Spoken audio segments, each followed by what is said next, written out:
Oh man, wonderful afternoon. Okay, from where I was coming, the sun is out, and I think last week when I was here, I told you guys to be safe, driving and everything because of the weather situation, the raining and everything. We got a lot of messages, people telling people, and that's what it's all about. That's why we're very appreciative for the messages we get, staying interactive because we want you to be safe. We can't do this without you. You make shows like this what it is, and we're very, very appreciative. But unfortunately, today I have to start on a bit of a sad note because a friend who's actually been on the show before, he goes by the name John Claude. He's a publicist. He's been in the space for a while, worked with so many artists.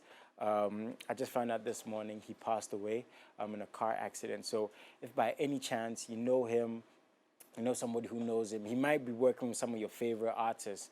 But that's the thing about this job, there's so much that goes on behind the scenes. It's not just about someone like me, so many people make this possible. So very heartbreaking news. It hurts me that I have to start the show on this note. But these are the types of people, that make the artists who they are. Again, from the publicists to the camera crew to the stage guys and all these things. So very, very sad news. Again, if you know Jean Claude, please go out there and wish his family condolences as I am doing right now. But with anything else, pertaining to the show, please keep the messages coming through. MX24 TV, every single platform. Hashtag is MXLIVE, and be as interactive as possible, from questions, suggestions, opinions, ideas, anything. I'm 100% open to all of it. So as we do every single weekday, quick commercial break. When we get back, there's so much to get into. Sit back, relax, and enjoy.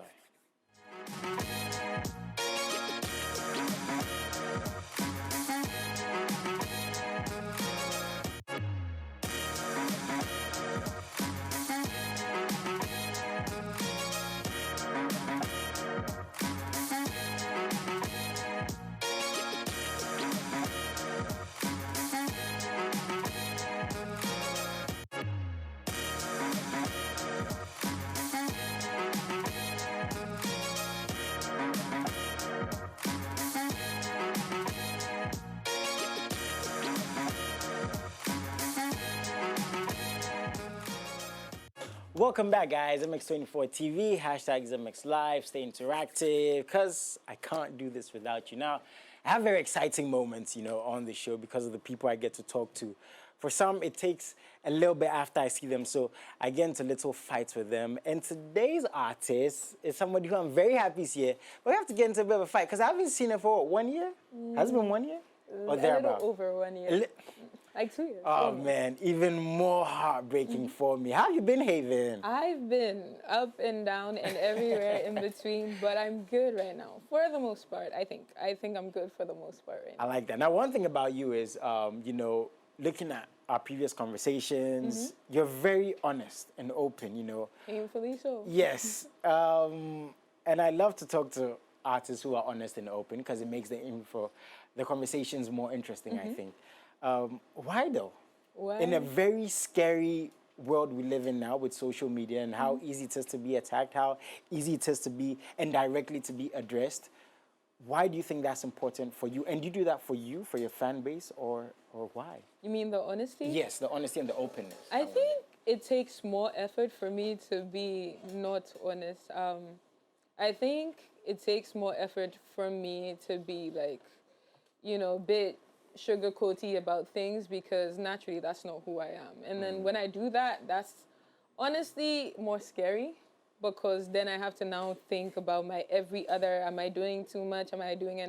And as a classic overthinker, oof, it's a nightmare. Right. So I find it much easier to just be like, as, open. That's actually really interesting because it's usually the other way around, right? Yeah. People are like, no, it's actually way more difficult to be honest. So they put on this facade, so to speak, right? I mean, I guess it works that I've never been the cool kid, so I've never had to deal with, the transition to not being the cool kid.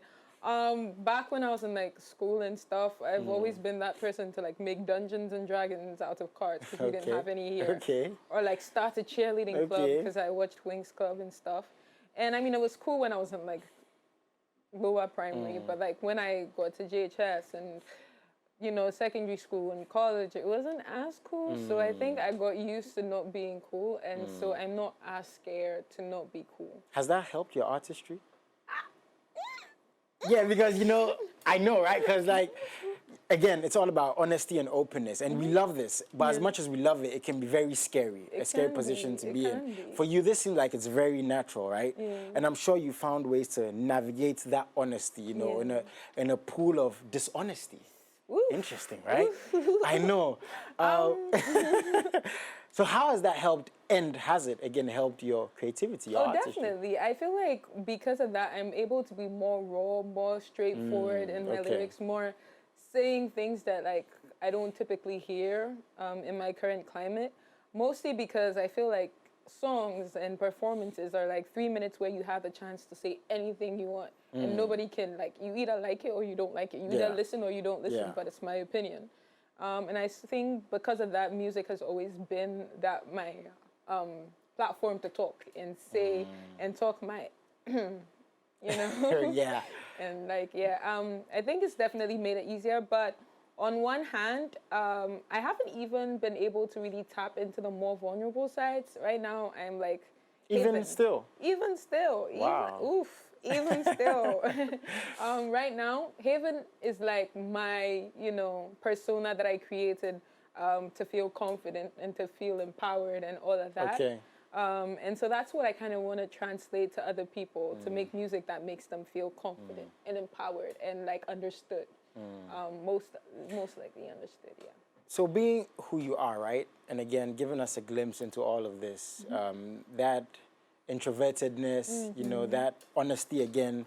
Did you ever question your career path? Because this is a very out there business. All the time. I questioned it on the way here. All the time. All the time. I think it's super important to have like a team and like have family and friends who always, you know, get your head on straight, because this business, it can get tough. Yeah. I mean, like most other, you know, places, and it's like saturated. Music is very, very saturated, mostly because it's what's the word? It's something that is, I can't find the word, but it's something that is a matter of opinion, for lack of a better term. So you can't really, you might hate something, someone else might like it. Someone might like my music, someone else might think, hey, son. Yeah. So like, that's true.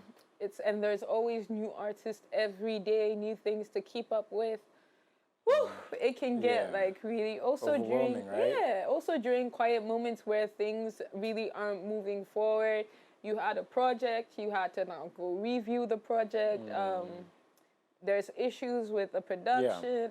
It can get. That's why I always advise people to be very sure you want to do this. Very. And by that I mean, why do you want to do it? Do you want to do it because everybody's doing it? Do you want to do it because it looks cool? Or do you want to do it because you love it? Because you know you can actually make a living off it. And that's not to say, you know, there's stuff out there that's not genuine. But when we look at longevity for anything, it's very, very important to look at these things yet. Still on the honesty a bit though, how do you now choose who you allow into your space, musically, personally, creatively?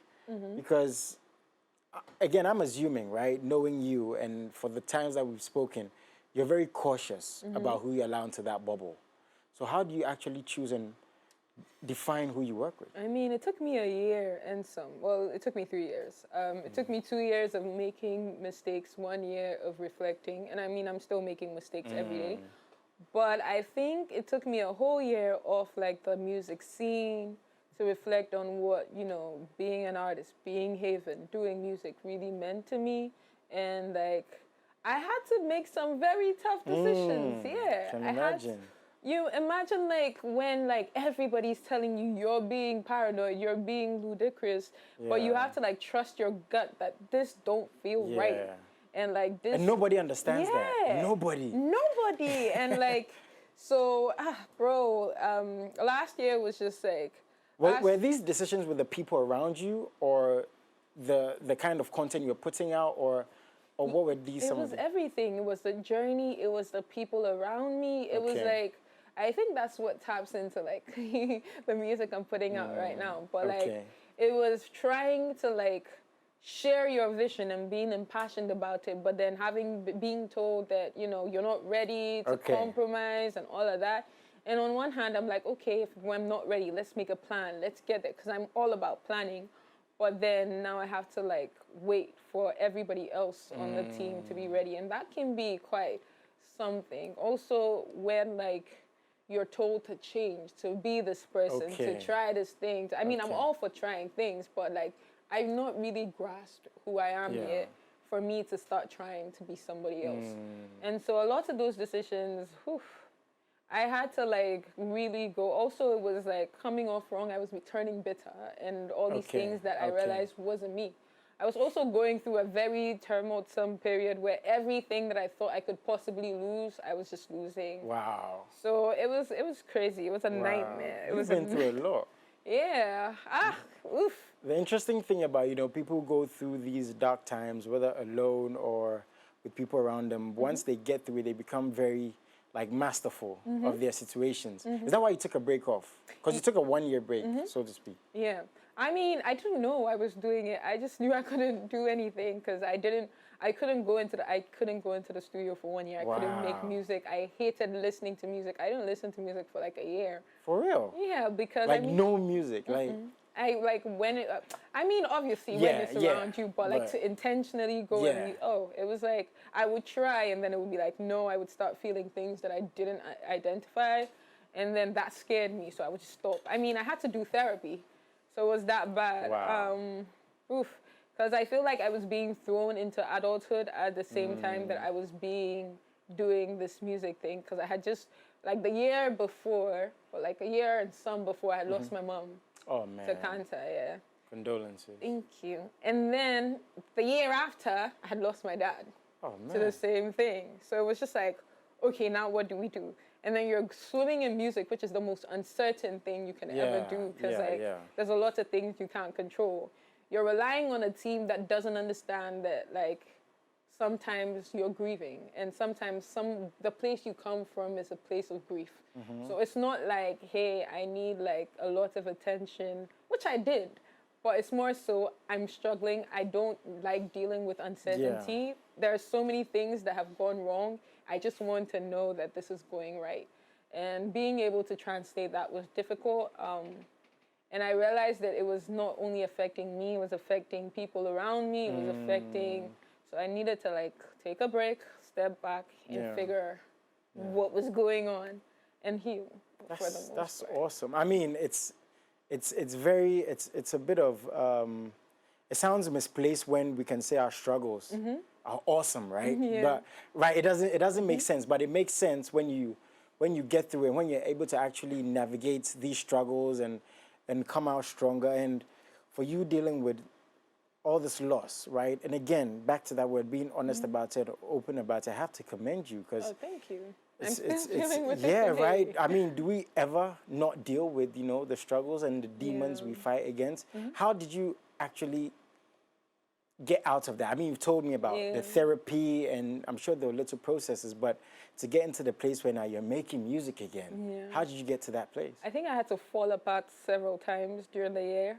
Like, I would fall apart, I would think, oh, I'm back, and then I would fall apart again, even worse, and then it was just, I had to keep doing that. I had to also explain to my family, because mental health became a thing. And then, I mean, it was always a thing, but my mental health collapsed.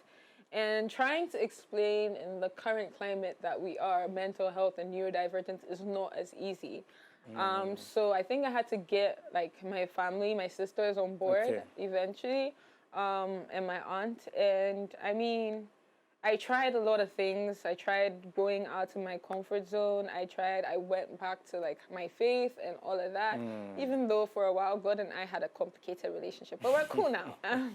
We're cool now. But like I went back to my faith. That really helped. I had friends. I had like Ellie, Nova. I had friends that, would like let me fall apart. And then would help me pick back up the pieces. And then eventually I started putting it into my music because that was also the year that I think, But yeah, I don't know, for some reason a lot of things were going on at that time. And I would look for people to save me and be my saving grace, and it wouldn't work out, and I would just be pressuring people into positions that they weren't. So I think that, a lot of writing, journaling, and a lot of just sitting down with my feelings and like figuring out. I was on pills for a while. Pill sounds very to say on Yeah, TV, but I scary, was I get on that. medication Okay. for a while. Okay, I not had self-medicating. no, Okay. no. Please don't. No. But like, yeah, I went off that eventually because it wasn't doing good for my bones. Yeah, but like, yeah, I can't really tell you what it is. Yeah, I get that. I But get that. I love the acknowledgement, and you don't know who you're inspiring now. Do you think about that? That, you know, these things that you're saying, as simple as they may seem, you know, saying all this in 15 minutes, right? Do you think about the fact that somebody going through this, watching this, is like, wow, I'm not the only one? I hope so. Because sometimes when we're going through this, we're like, is there anybody else going through this? Yeah. And how did they get out of it? Oof, I hope so. I definitely think that's one of the reasons why I started making music again, to Okay. like speak to people who are going through this. Okay. And like be like, so my idea of Haven is like a cave for you to like hide out during the rain Okay. until you learn to like, or you're ready to face the rain. Not that I'm gonna be a knight in shining armor. I'm just gonna understand, empathize a lot, to give you space to like fall apart. Yeah. And then pick yourself back. Even high five. That's awesome, man. Again, it seems very sometimes misplaced when you say the struggles are awesome, but getting through the struggles, you know, are awesome. Talking about it is awesome. Inspiring people is awesome. So, I am. yeah, man, you're doing your thing. And it got to the point where you released new music. When did you release this new music? So I started off with Era. Era was a singy song, which was quite interesting because I haven't put out music in like 3 years. But like Era was important to me because Era signified that, okay, change, that transformation, that new person. And so I put out Era in February. And recently this month, Disrespect came out, which is more of my, Okay. I mean, Era and Disrespect sound like two very different, right? Like two very different people or messages or topics, right? Yeah. Tell me about Disrespect. Disrespect. Who is disrespecting you? Or who are you disrespecting? What's going on? Oh, Disrespect was actually written in like my room when I was just like moody and miserable and annoyed because I didn't know what was going on in my head, and I was losing everybody around me and I couldn't talk to anyone. And I'm here trying to make this music thing work, and it's just like people just are taking you for granted. Like, and it was at a time where there was a lot of discourse about, you know, not being appreciated or paid your like dues. And it's like, if you acknowledge that, like, you like my artistry enough to bring me to your stage or platform, at least, you know, pay me my dues. And at least, like, because art is one thing that is literally yourself. You know, with other spaces, you're giving out information that is you know, researched upon, but is already there for the most part. Art is you. Every time you're like making a new song, every time you're on stage, it's literally you being vulnerable. And that's a scary thing. And to do all that and to not be, you know, regarded, that was... Also, I was at the time where people were telling me I should stop singing, I should stop rapping, I should only sing, I should only rap, I should do this, do that, and I'm like, I'm all for criticism, but like, do you even understand who Haven is? And so that was like, I felt like I was at a time where I felt like I had to prove myself to people, and I was tired of it. I was exhausted of having to prove that I was, you know, worth listening. So where are you now? Mentally, psychologically? Yes, mentally, emotionally, musically, because I'm sure it's going to translate into the music, right? So for everything that you've been through, God willing, you're not in as much of a dark place, you know? You're getting out of that place. Is that fair to say, or are you out of that place? I think it's more of getting comfortable with, like, the dark place because, I mean, sometimes I go back there and it's like, I'm not as miserable before because at times, like last year, it used to be suffocating. It used to be like you were being incarcerated by your mind because you couldn't tell why, but you felt horrible and nobody else could help you through that. So that's not where I am now. Now I'm at a place where I can sit with the feeling and just like wait for it to pass. Funny enough, Disrespect, when I wrote it, like I had just cried and fell asleep and I woke up and my voice was hoarse.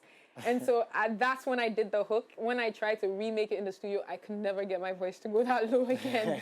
So yeah, that's interesting. But right now, I'm at a place where I'm better equipped because I know who I am. I know what I stand for. I'm not in a rush to do anything. Well, not in a rush. Like to be anything or do anything. And as much as, you know, there's always the fear of not being good enough, fear of running out of time, all of that. But I think I've acknowledged the fear and I just let it empower me right now. I like that. You know, I'm like Batman's biggest fan. So that last line, right, letting your fear empower you, like it means a lot to me. I'm gonna write it down today. And I just like to say this. I read a lot and I write a lot. And recently I was reading where there was a passage that was talking about happiness, right? And it was talking about the fact that happiness you should see as a journey, not a destination. Because think about it, you could get that car you've always wanted. That novelty is gonna die off, no matter what. That phone you've always wanted, 100%. That relationship, that girl you've chased for years, 100%. Right? You get it, but when you accept that it's a journey, you know, we understand that people might disappoint us.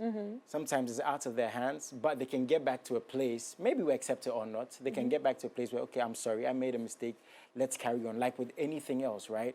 Like we're making money. Once you understand that you could lose money on investing, you could always make it back. It comes back to abundance. So I think you've gone to a place where you've understood this, that, you know, it's a journey, you know, and the reason why I asked about being out of a dark place is we can always get back there. Like it happens. You can wake up in the middle of the night. For some reason, you're back in that dark place, but it's about how do you get out of it. So I'm very appreciative for you telling me this. Thank you for inspiring people watching, you know, and people are going through things. They are. Like I get DMs that are crazy and intense, and it makes me appreciate life more.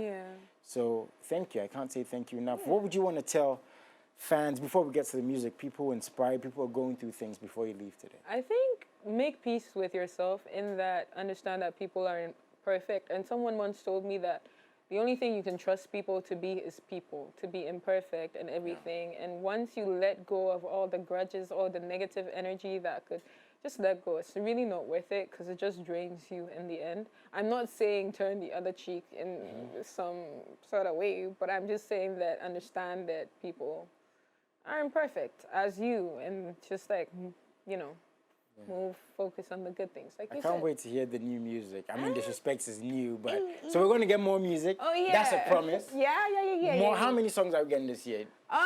Rough number. Okay, I can't do math enough to tell you how many songs this year, but June is a wild month. Okay. I think there's like I like that. 3 or something coming out in June. Man, I know the high five for that. Haeven, I hope I get to talk to you more this year. It's been a very interesting conversation. So this is Disrespect. Yeah. Okay, so let's enjoy this. Please find her music, support us on all platforms, right? Support is really good. Yeah. KQ. Buy the music. Number one way to support. I always say this, buy the music, support the artist. So this is Haeven's Disrespect. Check it out. And yeah, I'm not leaving, but I have to let her leave. Enjoy this.